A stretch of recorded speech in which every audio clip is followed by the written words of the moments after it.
கோவையில் திரைப்பட பாணியில் செய்யாத குற்றத்தில் தன்னை சிக்க வைக்க போலீசார் முயற்சி செய்து வருவதாக பாதிக்கப்பட்டவர் புகார் அளித்த சம்பவம் பரபரப்பை ஏற்படுத்தியிருக்கிறது. கோவை மாநகர் கல்லுக்குழி பகுதியைச் சேர்ந்தவர் பாபு. மனைவி உயிரிழந்த நிலையில் 3 குழந்தைகளுடன் வாழ்ந்து வருகிறார். இவர் மீது சீட்டு நடத்தி மோசடி செய்த வழக்கு காவல் நிலையத்தில் நிலுவையில் இருந்து வருகிறது. இது தொடர்பான விசாரணைக்கு காவல் நிலையம் மற்றும் நீதிமன்றம் சென்று வந்து கொண்டிருக்கிறார். இந்த நிலையில் ராமநாதபுரம் போலீசார் தன்னை அடிக்கடி காவல் நிலையம் அழைப்பதாகவும் செய்யாத குற்ற வழக்கில் தன்னை சேர்த்து சிறைக்கு அனுப்ப முயற்சித்து வருவதாக புகார் தெரிவித்தார். மேலும் ராமநாதபுரம் போலீசார் தன்னை ஆபாசமாக பேசி வருவதாகவும் புகார் தெரிவித்திருக்கிறார். மேலும் பல்வேறு வகையில் தனக்கு மன உளைச்சலை போலீசார் ஏற்படுத்தி வருவதாக கோவை மாவட்ட ஆட்சியர் அலுவலகம் மற்றும் காவல் ஆணையர் அலுவலகத்தில் புகார் அளித்திருக்கிறார்.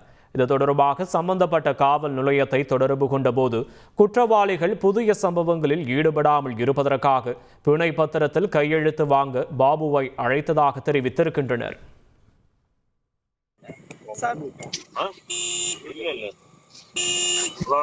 சார் வந்தாருங்க சார், அம்மாவை கூப்பிடுதாங்க சார் போறேன். நான் வந்து நீங்க ஸ்டேஷன் போறதுக்கு நின்னடா உட்கார்ந்துட்டு சொன்னா சார் நான் வந்துறேங்க சார், ஒண்ணும் பிரச்சனை இல்ல சார், நான் வந்துறேங்க சார், வருவாங்க சார். நான் வரேன் சொன்னா ஆப்போசிட்ல வரேன் சார். நீங்க தான் முன்னாடி வந்துட்டு இருக்கறேன்னு சொன்னீங்க சார். என்னை பேசவே விட மாட்டீங்க சார், நீங்களே கோவப்பட்டு பேசுறீங்க சார். இல்ல நீ என்னை கோவப்படுத்த வைக்கிற. நான் வந்து என்ன சொன்னேன், டேய் வந்து என்னன்னு பாறன்னு என்ன திருப்பி இன்ஸ்பெக்டர் என்ன கேக்குறாரு. இப்போ அடுத்தவங்க பேசுறது ஒரு பிஸின்னு வந்து போன் எடுக்க தெரியாது உனக்கு. வரேங்க சார், வரேங்க சார்.